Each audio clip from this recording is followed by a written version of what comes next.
Okay. Recording in progress.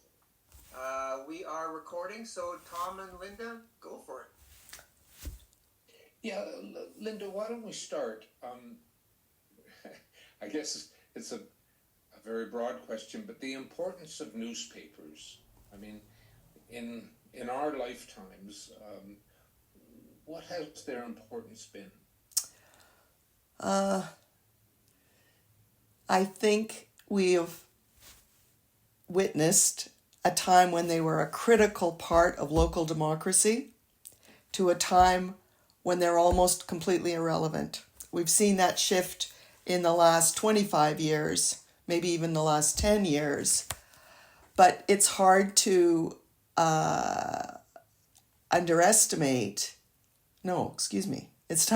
it's difficult to overestimate how important they were in the 20th century. From a span of time from, say, the time that Peggy and Balmer arrived in Alberta in 1905 to the end of the century, when there was a crisis in Alberta's newspapers. And now I see it as, the polite word is legacy media, but one could say they're the horse and buggy of after the invention of the Model T Ford. I feel that they are at the very tail end of their time. And as a lifelong newspaper lover, I'm sad about that, because I think it was a platform for real dialogue for a long time in the community among people who disagreed with one another. And I don't find that platform right now in new media. I think that's a very, very serious problem. But I do see a couple of signs of hope that journalism itself is alive and alive and kicking anyway. But I think newspapers are at the end of their time. Yeah, I mean, sorry to interrupt you, folks. But Linda, when you put your hands on your desk, yes, you shake your camera. Oh, do I? Okay, I'll keep my hands off my desk. Sorry about that. No, it's good to know. Good to know. Sorry. Yeah. I wouldn't even mind if you asked me that question again. I was not too articulate. It was okay. Fine, but just going forward. We're just getting going. Okay. Yeah. Yeah, we'll go over that question a number of times, I think. So, feel free to come back to it. Okay, thank you. I've got more thoughts that I can share. Yeah, because you worked at the Journal I guess you could say the best of times, right? Mm-hmm. I think so. I did. Yeah, and how would you describe them? And what was the strength of the paper in those days? I worked for the paper at a time when I was very proud to work for that newspaper. I knew about its heritage. I was proud of that heritage. I felt it was an independent paper, and it was a fair paper.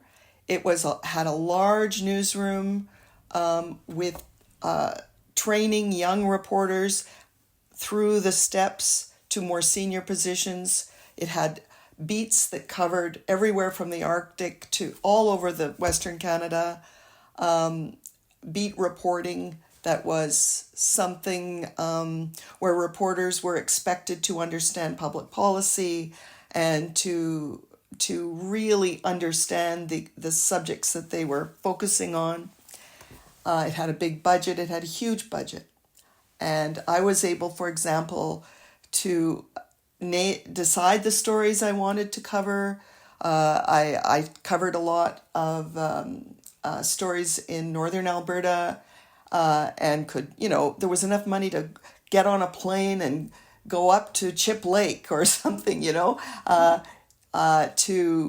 cover a story and to talk to local people.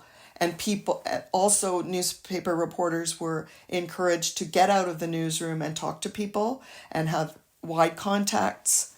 So I worked for 20 years for the paper from roughly 79 to 99. And in that time, I was a reporter and a copy editor and editorial writer and an editorial page columnist. So I had opportunities. I thought the opportunities for women were unbelievable and unmatched in other parts of Canada. I would have been writing obits in Ontario for 15 years. And I had, we had this, when we first arrived in Alberta, the idea that if you had a pulse, you could get a job in journalism in Alberta. And so a lot of unqualified people like me got a chance. And then we were trained, and I felt very proud of the product. I felt proud of what my colleagues did. And I felt we were, for a long while, reasonably well managed, and sometimes very well managed. And then things went south in a hurry, and I left the newspaper trade in about 2001. And then I became a freelancer. I believe journalism is a vocation. And Peggy and Balmer understood that vocation, and they pursued it. You do, and did. You understand what your job is. I believe I worked in newspapers with people like that. They understood what their job was. And it was not to serve advertisers, and it was not to serve the owner. It was to report fairly and fully and comment on public affairs in my home province in Alberta. And I was very proud to be a part of that enterprise. You use the term legacy in journalism. Were you conscious of the kind of legacy of the paper? Let's talk about the Pulitzer specifically. Was that part of what gave the paper its character? Yes, I think it was. There was downstairs, I don't know, in the bottom of the building, there was a plaque on the wall. And I remember sometimes on bad days, I will say, I used to go down and just touch it. Just touch it and that plaque, because it represented the kind of journalism that I respect. And on the bad days when things weren't going so well, I would say that is the kind of journalism I want to do. I want to represent my vocation, and to try to do the best I can under tough circumstances. And I think most reporters, maybe we only knew the story vaguely, but we knew it. And I felt I always worked, especially maybe 80s and 90s, I worked for a paper with a lot of crazy characters and a lot of problems and a lot of mistakes, perhaps, but also a very independent paper that knew what it was doing. Yeah, it's interesting. We go all the way back to 1905, and Peggy and Balmer started this small weekly paper, the Saturday News. Mm-hmm. And it was so small, and it really just, they financed it with their savings. That he did the printing on the old press they found, and he did the editorials. She did most of the reporting. She was always out of the office, and covering many different beats. I mean, is that kind of part of an independent press where you don't get too specialized? You kind of cover a lot of aspects of a community? Yes, it is. That's one form of it. But it evolved over the century, where a young reporter would be a general reporter, expected to pull the assignment out of the mailbox in the morning and go cover something and write about it by 5 o'clock.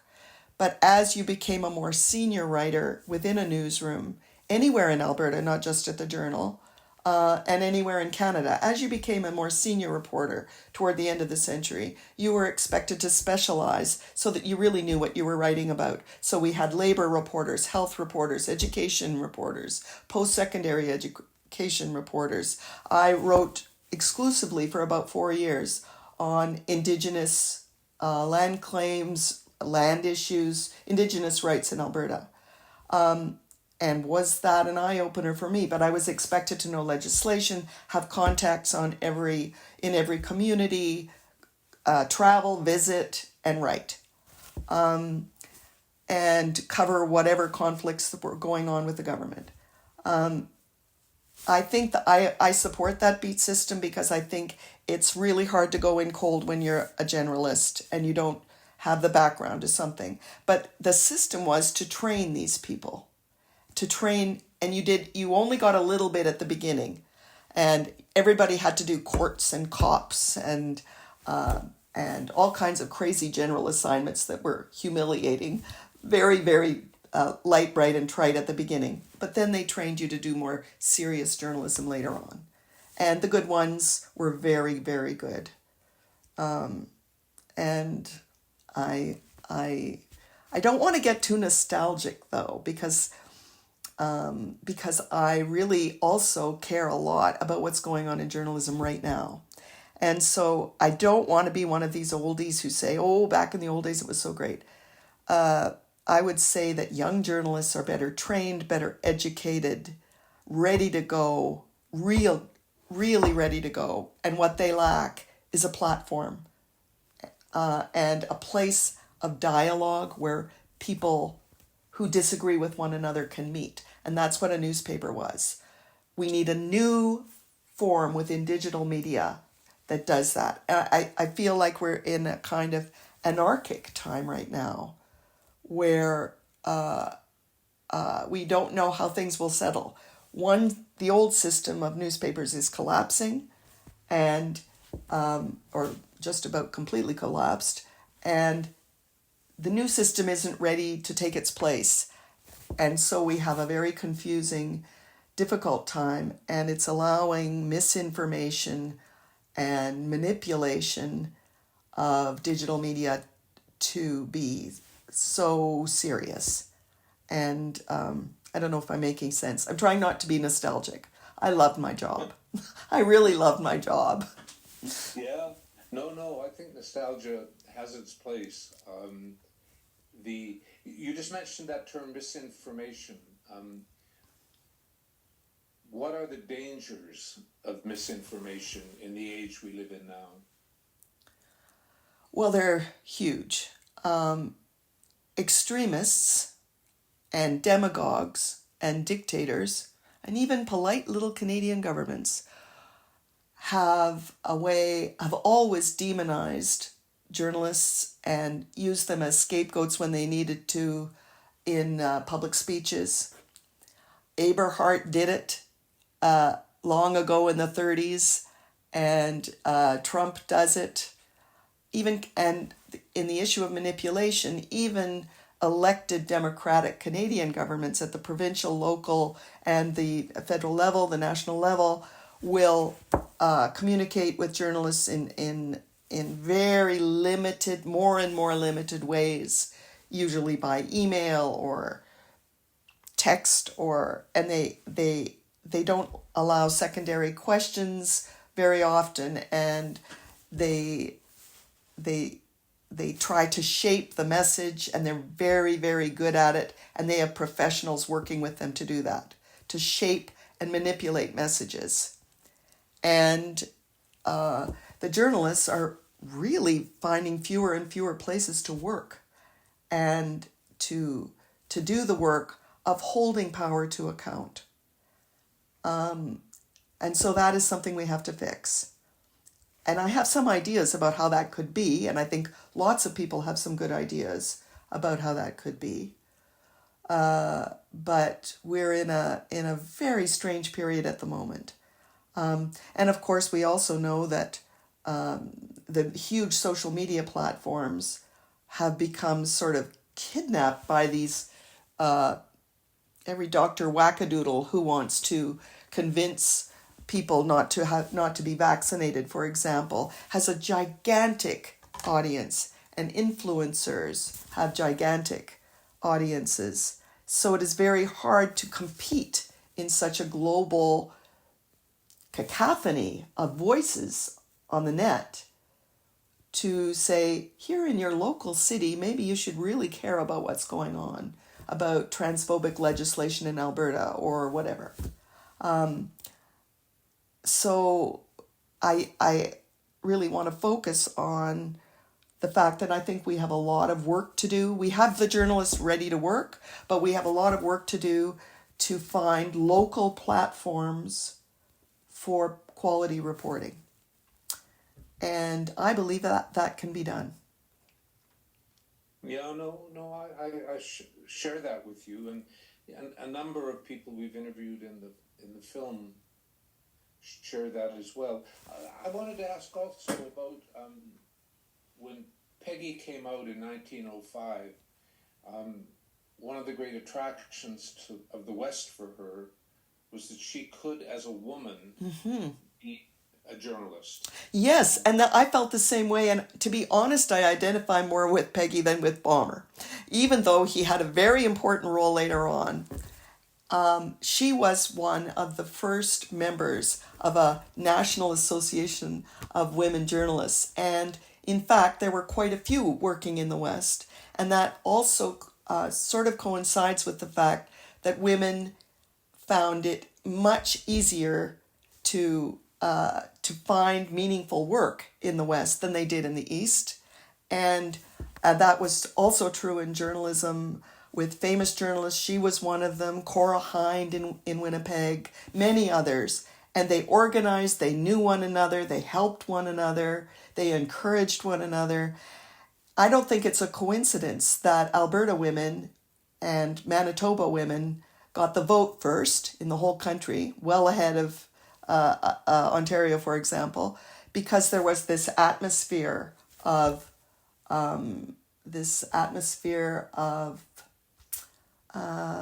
opportunity for women in the West. And there always has been, and there still is, I think, tremendous opportunity. Yeah, I guess that it one of the things in, again, that first year, she would have had a tremendous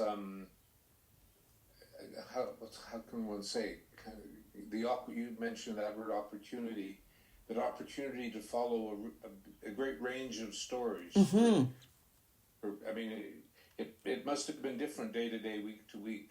Yes, I'm sure it was. And those two together were a prominent voice for women's right to vote in their little community.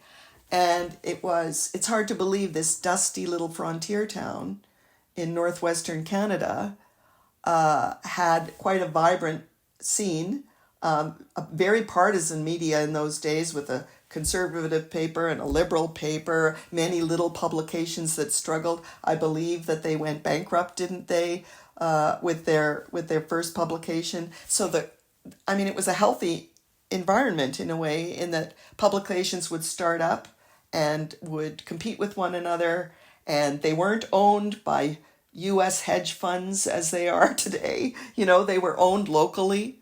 They were little. I think there's a model in the past for the future, to be honest, that I would like to see a locally owned digital platforms for quality journalism in every city in Canada. And that's what they did. And they came out with nothing. They challenged the big guy down the street, who at the time was, Frank Oliver in the Bulletin and Edmonton Bulletin. And that was a capital L liberal paper. Eventually, the Journal became a capital C conservative paper in that era, before the First World War, around the First World War. And then gradually it developed into a much more independent newspaper. Also, you can't forget all the other papers. And Balmer Watt and Peggy Watt were leaders. I mean, now we're skipping ahead to the 30s, but they were leaders of a very vibrant newspaper scene in the whole province, with so many active and very good dailies. Even in Camrose there was a daily, but in the little towns there were very active newspapers, and they worked together. The Herald and the Journal had a competitive situation for many years. So there was the Calgary Albertan, the Socred paper, and then the Suns came along in the later part of the century. There was a sense of competition at the local level that was very healthy. Yeah, there was eventually the media monopolies bought them all up, and things changed. But there was that period that was really good, I think. And I'd say right from the beginning, let's not be too nostalgic for the pioneer papers, because in one sense, in that their coverage, the bulletins coverage especially, of new immigrants from Eastern Europe, the Ukrainians, and also the coverage of horrific coverage of Indigenous issues and people, but especially, the bulletin advocated taking away Indigenous land and giving it to better men, meaning them. And those were the years when even the progressive papers really worked hard to promote eugenics and all kinds of things that we would find objectionable now and intolerable now.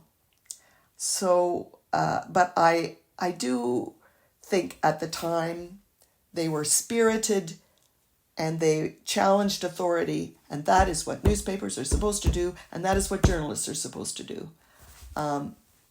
So I think there's a lot to learn from them. You mentioned Aberhart. The Accurate News and Information Act. I think it's very clear the need to fight against it. Mm-hmm.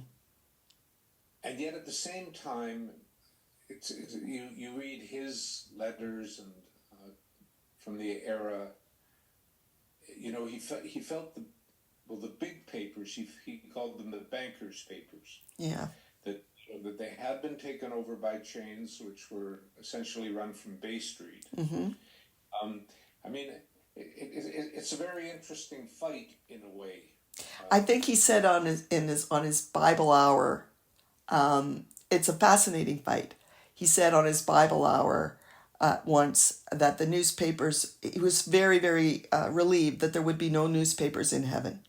So he hated them, and editorially they stood all against him, every single one. But he did something that you could compare to Trump these days. A demagogue is a demagogue is a demagogue. So he tried to get around the newspapers by using new media, which was the radio, and he had his Bible hour. And he also felt that newspapers represented urban elites, and that he represented, and the listeners of his Bible hour were really poor people, really, really desperate farmers and other people who were really at their wits' end during the Depression when the city was bankrupt. So it was a difficult fight, and he saw it one way and the paper saw it another way. And I just wish we had Balmer Watt here and Peggy Watt here to contribute to this discussion, because they would have a lot to say on that question. Yeah, actually, my sense of them over the years was that they really disagreed a lot. With one another? Yes, yeah. There was a lot of tension in that marriage, and even in that kind of journalism relationship. Balmer was kind of a policy guy, and I think he really believed in the strength of a national government. Mm-hmm. I think Peggy tended to be more regionalist Mm-hmm. and kind of Mm-hmm. saw the abuses of a national government, or Mm-hmm. of a national economy run from Bay Street. So Mm-hmm. it was interesting. Very interesting. They were always in the midst of arguments with each other. Mm-hmm. I'd love to have been at that kitchen table. I really would. Yeah. I think about the way Donald Trump tries to get, or did successfully get around the newspapers not talking to them. He would do the demagogic thing of attacking them, and journalists weren't even safe at his rallies in the first go round, and he used Twitter the way that Eberhard used the radio, and others of his era used the radio. We have to put Eberhard in the context of, I think, the kinds of leaders around the continent during the Depression years, like Huey Long down in Louisiana, and there were these big local figures, regional figures, who had a lot of authority and wanted more, and who went, it is hard to believe, but the Calgary Herald once accused Eberhard of Hitlerism related to the Press Act, but there were many aspects of social credit that were highly intolerant and anti-Semitic and many other things, and as well as being populist and very, very popular. It's fascinating that in the 1935 election, they just walked right in. They took the whole province, even though the newspapers, opposed them. And it was because those people were so desperate. And I think in desperate times or difficult times, people in fear turn to simplistic and perhaps powerful leaders. And that's what happened in Alberta. And boy, did it have an impact over the next half century. Yeah. Hey, sorry to interrupt. I'm going to stop us there. Okay. What I'm going to do is just as I said before, I want us to click out of this Zoom meeting. Okay. And wait 2 minutes, then click back on to the All right. same thing, and we'll continue. And Steve, I'm really sorry. We're back again. Everybody, keep going. Yeah, I was going to say, populism seems to have a continuing role in Alberta, especially Alberta politics. I mean, when you think of the United Farmers government in the 20s, the whole Henry Wisewood sort of nonpartisan league movement, and nearly right up to today. Why do you think that's the case? Why is Alberta so drawn to populist politics? That would require a long answer, but I completely agree that it has been all the way through. Ralph Klein in the 90s was the same sort of, populist leader, and encouraged people to, refer to him by his first name, and it was the same kind of politics. The question of why, I don't know, but I think of all the Western provinces, Alberta is the most American. In a way, it had more Americans immigrating to Alberta than to other Western provinces in the first place. And I think the oil industry has led to a great amount of back and forth work. Albertans in the oil patch going back and forth, and a lot of Americans working in the industry head offices in Calgary and working. I think American populism moved north very early. Many of the early settlers, the agricultural settlers, came, not just Ukrainians and Poles and others who came to the northern part of the province primarily, but the really good land, big ranches and everything else, a lot of them were from American newcomers. And then that connection really stuck. And how often have you heard Alberta described as the Texas of the North, or blah, blah, blah, something like that? I think that American influence was strong all the way through. Other reasons, people in that province have always worked very, very hard and have their own ethic, which is highly individualist, and less collective than, say, their next door neighbor in Saskatchewan or Manitoba. And that streak of individualism rewards populist, individualist leaders. There have been times when it was a little different. The Lougheed era, I think, was a little different. Different kind of leadership, completely. But the kind of leader that appeals to Alberta is often, too often, a demagogue. Right up to the present day, I'd say, UCP politics in Alberta. Alberta is a distinct society as much as Quebec ever was, or any other province. It is really its own beast. And it is possible to really dissent and to really oppose that form of government and still love the place and love the people. It's a complicated thing. Such a beautiful place. And I do admire that hard-working ethic. I admire the get her done attitude. I really admire that. But I hate the way they vote. Monolithic voting. And I think it's it never serves the people who need it most. And who often vote for the demagogues. I would love to see a healthier democracy in Alberta. And it always surfaces, and there's always a minority of people who work very hard to keep it going. And we could name them. But Yes.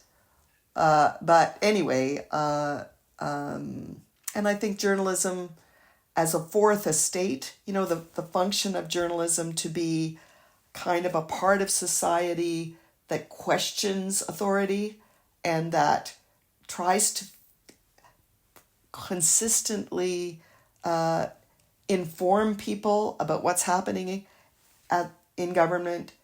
That whole concept has never been well understood by the population of Alberta. And so there's a lot of work to be done to build up trust in media, which is not there, and to serve the public in a different way. I believe journalism is public service and is a very important part of society, and I believe it will always exist because there will always be people who ask questions and demand that those in government account for their actions and their spending, and not just those in government, but those in power. There needs to be a platform for journalists to work where they can do their job. Just as there was long ago, when your grandparents came to Alberta.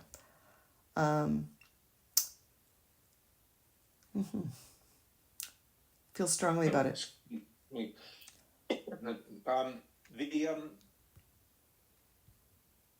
I guess part of the problem too, I guess we should never forget that Canada is a very difficult country. I mean, it tries to take federalism seriously, and it's such a vast country that there are many regions in it. Mm-hmm.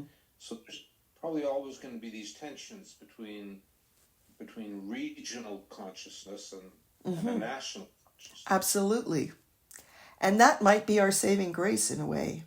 We operate almost as if we are like little city-states with vast amounts of space in between, and daily life goes on. I don't think that people in Toronto really understand, or most haven't even visited Alberta, vice versa. There isn't I think we have these little societies with an awful lot of land in between.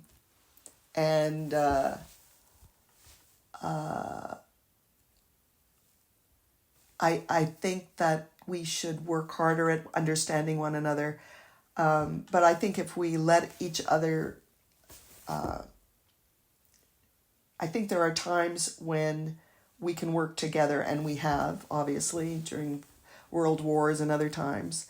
But in general, these societies operate very independently from one another. And Western Canada, particularly, I like to think of northwestern Canada. If you took the lines off the map, imagine how you would conceive of Canada, you know? And I was really lucky and to live in what I call northwestern Canada. And so that I would take the border. I loved working in northern Alberta, Northwest Territories, Yukon, you know, that area. And the Journal covered it. We were the only newspaper to really cover or attempt to cover this vast land to the north for right almost from the beginning.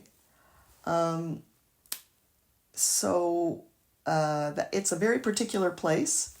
The oil industry and the way that journalists cover the oil industry. When I first came to Alberta, I was trying to get a sense, that was in 79, and I was trying to get a sense of where the paper was editorially on things. And I was told by somebody, and I don't remember who, they said, this newspaper will challenge the provincial government on social policy 24 hours a day, all the time.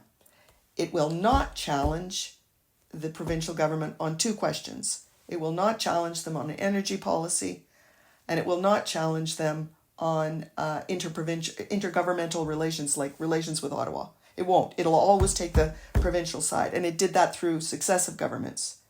The only time when in the late 90s, the Journal opposed the free trade agreement. We were one of only two papers to do that, the Canada-US free trade agreement. And obviously Alberta was opposed to that. But in general, I would say that has held out to be true. And on energy policy specifically, we need tough journalism right now, and have had it outside the newspapers, but not inside the newspapers. Outside the newspapers, some of your work, but long-form journalism about the oil sands, and about climate change, about the, you talk about media manipulation of stories related to climate change by the energy industry and the coal industry in North America is, you know, it was a disgrace. So I always looked to outsiders, to freelancers, educated, well-informed freelancers. Right now, for example, if you think about quality journalism in Alberta, or about Alberta, there's a new book, what's it called? Weather, I'm sorry, I'm missing it. It's Valiant's book about the Fort McMurray fire. I'll get that. That's the kind of journalism that says, okay, we have a massive forest fires, and he focuses on the McMurray fire. He puts it in a global context. This film might do that about journalism. That's what we need, to put our local issues in a global context. And in Alberta, the main one is the oil and gas industry and the dependence on fossil fuels, and what is government policy, what is national policy, what needs to be done, that sort of thing. And I don't see it coming from newspapers. I see it coming from freelance journalists, good ones. Coming back just a second to Eberhard, the economic policies that social credit got elected on, I guess, you know, that came from Major Douglas in England, especially that idea that led to the prosperity certificates of just getting more money into the economy, that, you know, in a depression economy, there just wasn't enough money circulating. Right. And so not only were individuals in so much trouble, but businesses were collapsing because people didn't have the money to buy things. That's right. The cities were bankrupt, and the towns were bankrupt. There was no money. The province was bankrupt, more or less. Yeah, I mean that. Let's talk just a little bit about the Depression and Okay. especially the drought that accompanied it in Alberta. How did that affect the whole political development of the province? So many things conspired at once. Desperate people look for simple and extreme answers. They're looking for something to fix an impossible situation. And across Canada, all kinds of people were turning to political alternatives that they would never consider before or after, but they were so desperate they were willing to consider all kinds of alternative strategies. And it's interesting that Douglas didn't trust Aberhart, didn't want to work with Aberhart. So that he was sort of this island. He was criticized. Aberhart, I'm talking about now, was criticized outside the province, outside the country. There were editorials in Chicago about this loony guy up in Canada who's trying to take over the banking system, etc., etc. And you had a combination of drought, severe deprivation for the population, and great political division. There was also in 1935, it's an aside, but I think it's kind of important to the way things went. There was intense heat, hotter than it had ever been. And I don't know if you've ever read the book Aberhart's Summer. It's a little novel written about that period. And I always thought, that thing should have been made into a movie. It was such a good little book. And it described 1935, the desperation of people. And some went the CCF route, but most in Alberta, for various reasons, went toward Aberhart. He had a massive victory, and they were desperate for assistance. What mystifies me is how the Socreds lasted so long. Because after the Supreme Court of Canada disallowed the Press Act, which was going to control the press in Alberta, it also disallowed all of his economic measures, what we call the funny money. The Supreme Court said all of this is unconstitutional. You can't do this in Canada, and so but the social credit government hung on as a kind of a one-party state. I once heard long ago when I first came to Alberta. Somebody described, I think it was Alan Fotheringham, described Alberta as the greatest little one-party state this side of Albania. And at the time, people were all up in arms about this, but it was kind of true. It was true. It went social credit for how many years? 3 decades. Then conservative for how many years? And now the Conservatives are splintered into a little UCP baby, but I hope that'll be gone soon. But, one-party politics is, I guess it's in the drinking water of this province. I don't understand why the Socreds lasted so long when their primary measures, their policy platform collapsed under them. The only thing I can think of is that they made a very good marriage in 1948 when they struck oil in Leduc. And the oil industry and the Socreds worked very closely, very, very closely. So maybe that's why they hung on. But when Lougheed came along, I think a lot of people could breathe again. But then things changed and we were back to populist politics with Klein and now Danielle Smith again. And I don't believe that kind of populist politics ever accomplishes very much. It isn't about dialogue. It's about demonizing the enemy. It's about humiliating your opponents. And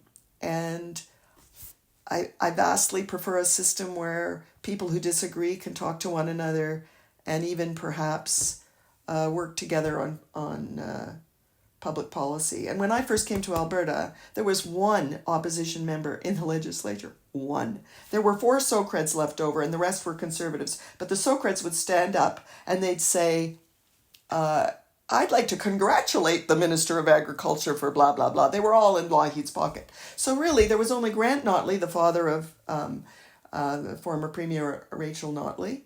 Grant Notley, on his feet, day after day after day after day, one man. And I used to find that so inspiring, to watch him challenge a whole government by himself.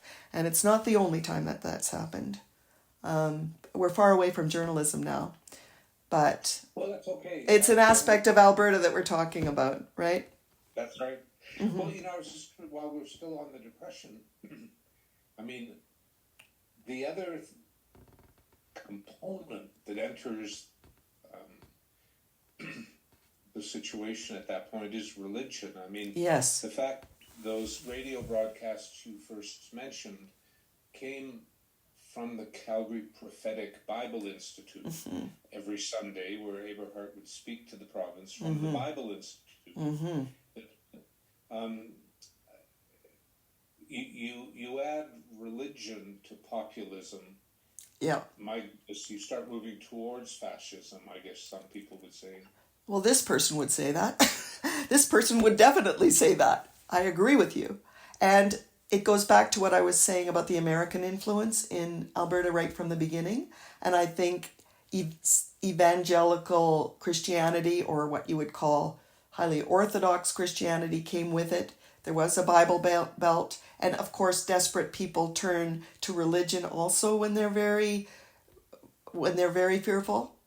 And so there was a lot more of that, say, in Alberta than there was in Saskatchewan or in neighboring provinces. But in the 30s, evangelical Christianity was everywhere, and in the 20s too, I think. But in Alberta, it was a force to be reckoned with. Now, it's interesting, that wasn't the same with Ralph Klein.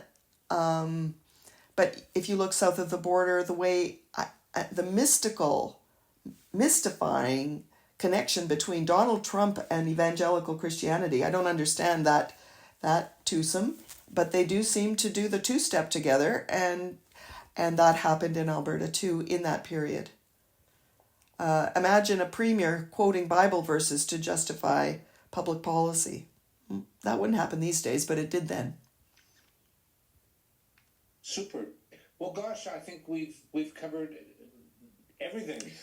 I don't know that we have. I feel like we went back and forth, and I hope that I know that your editors and you will together explain the background of, the Depression politics and the pioneer politics and journalism all the way through.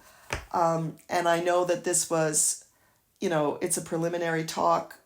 I felt like it was all over the map, but I really think this is a good idea for a film. Wonderful idea for a film. And I'm so glad you're doing it. And Peggy and Balmer walk. I hope Peggy gets equal time because she was such an interesting character. But, and that if I could just say a couple more things about them, just to the two of you. Yes, please. Their influence on women and her support of pioneer women in Alberta and her work organizing them, that had long-term positive consequences in Alberta. And I hope that her journalism confirmed her activism in the community. She was a community builder, and as much as a journalist, and certainly in unifying women around the right to vote. So. No, actually, I think as we've made the movie, it has become more Peggy's movie. I mean, Has it? Yeah, I mean, always with the kind of sort of yin and yang of the relationship, but it just, for very much the reasons you just mentioned. Her friendship with Irene Paulby, for example, Yes. in the United Yes. Farmers Government. Yeah. We didn't talk about someone like United Farmers. I know. You can call me back and we'll do it another time, I guess. I'd be Well, very happy to talk to you about that. There's one thing I wanted to say, and that is that right now in 2024, there are Peggy and Balmer Watts all over the world, well trained, just ready to work, ready to do what they have to do, ask persistent questions and challenge autocratic rule. And they are there. And whenever we're discouraged about a very chaotic media landscape right now, and I am very discouraged, I always think of those young people who are already ready to work. They're working. They're not getting paid properly. They're not getting paid at all half the time. They're dying. When you have hundreds of people in prison around the world, journalists in prison around the world, or killed at work, hundreds per year killed in the line of work. Journalism will never die. The media will change, and that's what's happening. And so I think, anyway, the spirit of your grandparents is very much alive. That's what I wanted to say. I'm just going to jump in and say that I'm looking up Aberhart's Summer. And did you know it was turned into a play by Connie Massing? Yes, Connie Massing made a play out of it, but it was never made into a movie. And that would be a great Canadian movie, like a drama. And it's available in the Calgary Public Library, but not in Edmonton. Isn't that interesting? Which I thought was interesting. And it's about, it's so atmospheric about the heat and all the hobos down in the Mill Creek Ravine. And it's such a great I'm going to check it out. book. I'm going to read it. Oh, it's really good. It will surprise you. And it really stands out to me, that book. Anyway, I could talk to you all day, and I bet you have other things to do. So I should say goodbye. Thank you so much for today. I'm going to send you an email right after this with the sign-off sheet. And then will I be able to send the once the you're audio done, without trouble through my Gmail? Just hit stop, and it should be very easy. You'll see the link, and then just send the link to me. Okay, I'll do that. And if there's any problem, just let me know, and right. I'll call you, and I'll work it out with you. All right, and good luck with this. Good luck with this. Thank you so much. Oh, and Tom, would you also say hi to Eva, please? I will. Okay, I really admire her too. Anyway, have a lovely day out there. I really miss Alberta, and I'm very glad to talk to you.